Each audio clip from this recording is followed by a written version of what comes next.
कुरुक्षेत्र का युद्ध आरंभ होने ही वाला था। एक ओर कौरवों की विशाल सेना, दूसरी ओर पांडवों की धर्म युद्ध की भावना। रथ के बीचों बीच खड़े होकर अर्जुन ने जब अपने सगे संबंधियों को, गुरुजनों को और अपने ही बंधु बांधवों को युद्ध भूमि में खड़ा देखा तो उनका मन व्याकुल हो उठा। धनुष गिर गया, शरीर कांपने लगा और उन्होंने श्री कृष्ण से कहा, हे माधव, मैं इस युद्ध को नहीं लड़ सकता। मैं अपने सगे संबंधियों को कैसे मारूं? यहीं से आरंभ होता है गीता का दिव्य संवाद। भगवान श्री कृष्ण का अर्जुन को दिया गया वह उपदेश जो न केवल युद्ध भूमि में बल्कि मानव जीवन के संग्राम में प्रकाश बनकर मार्ग दिखाता है। श्रीमद् भागवत गीता केवल एक धार्मिक ग्रंथ नहीं, ये जीवन के रहस्यों को खोलने वाला, आत्मा की खोज करने वाला और कर्तव्य पथ पर अडिग रहने की प्रेरणा देने वाला शाश्वत ज्ञान है।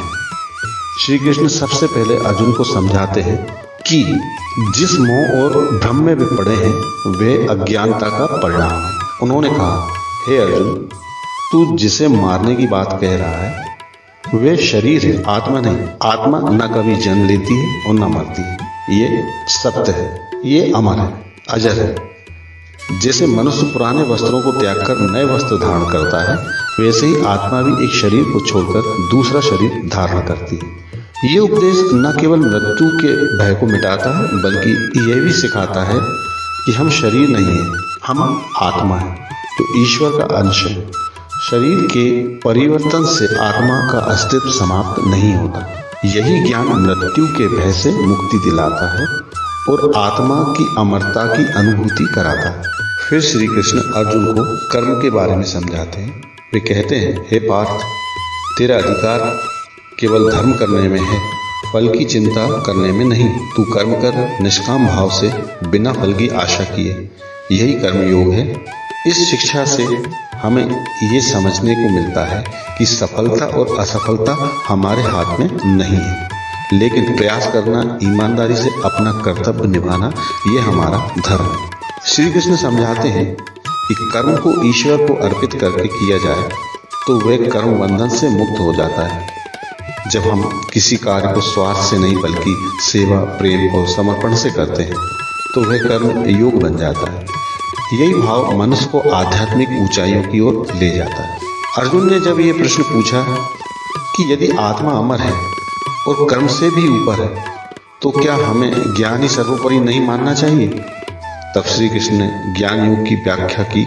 उन्होंने बताया कि सच्चा ज्ञान वही है जो ये समझने की क्षमता दे कि संसार परिवर्तनशील है और परमात्मा शाश्वत है। ज्ञानी वह है जो सुख दुख, लाभ हानि, जय पराजय में संभाव रखता है। लेकिन केवल ज्ञान ही पर्याप्त नहीं है यदि वह जीवन में व्यवहार में ना आए। श्री कृष्ण ने फिर अर्जुन को भक्ति योग की ओर ले जाते हुए कहा, जो भी भक्त भाव से, श्रद्धा से, प्रेम से मुझे अर्पण करता है वह मुझे प्रिय है। मैं उसका रक्षक हूँ। ये भक्ति कोई बड़ी अनुष्ठान नहीं बल्कि एक निष्कलंक प्रेम और समर्पण की स्थिति है जब मनुष्य स्वयं ईश्वर को सौंप देता है। श्रीमद् भागवत गीता का मूल उद्देश्य है मनुष्य को यह समझना कि जीवन केवल सांसों का सिलसिला नहीं है बल्कि एक आध्यात्मिक यात्रा है, आत्मा से परमात्मा तक। ये यात्रा तब सफल होती है जब मनुष्य अपने कर्तव्यों का पालन करता हुआ मोह, अहंकार, क्रोध और लोभ से ऊपर उठकर सत्य, प्रेम और शांति के मार्ग पर चलता है। श्री कृष्ण स्पष्ट करते हैं कि यह सृष्टि उनकी ही शक्ति से संचालित हो रही है। वे प्रकृति के नियंता हैं और ये सब जीव उनके अधीन हैं, लेकिन वे किसी को बाध्य नहीं करते। हर व्यक्ति को अपने कर्मों के आधार पर अपना मार्ग चुनने की स्वतंत्रता दी गई है। जो व्यक्ति माया के बंधनों में फंस जाता है वह संसार के सुख दुख में उलझा रहता है। जो श्री कृष्ण को, उस परम तत्व को जान लेता है वह जन्म और मृत्यु के चक्र से मुक्त हो जाता है। गीता हमें यह भी सिखाती है कि जो कुछ भी संसार में घट रहा है वह भगवान की इच्छा से हो रहा है। श्री कृष्ण अर्जुन से कहते हैं, हे अर्जुन, मैं पहले ही इन योद्धाओं का नाश कर चुका हूँ, तू केवल निमित्त मात्र बन। ये संवाद हमें बताता है कि हम केवल माध्यम हैं। जब हम स्वयं को कर्ता समझते हैं तभी हम दुखी होते हैं। लेकिन जब हम अपने अहंकार को त्याग कर भगवान की इच्छा को स्वीकार करते हैं तो हम शांत, निर्भय और मुक्त हो जाते हैं। इस संवाद के माध्यम से श्री कृष्ण ये भी बताते हैं कि मनुष्य की सबसे बड़ी शक्ति उसका विवेक है, लेकिन ये विवेक तभी जागृत होता है जब मन शांत हो, और मन तब शांत होता है जब हम उसे इंद्रियों के आकर्षण से हटाकर भगवान में लगाते हैं। श्री कृष्ण कहते हैं, जो मनुष्य अपने चित्त को वश में कर लेता है वही योगी है, वही ज्ञानी है और वही भक्त है। गीता में योग का विशेष स्थान है।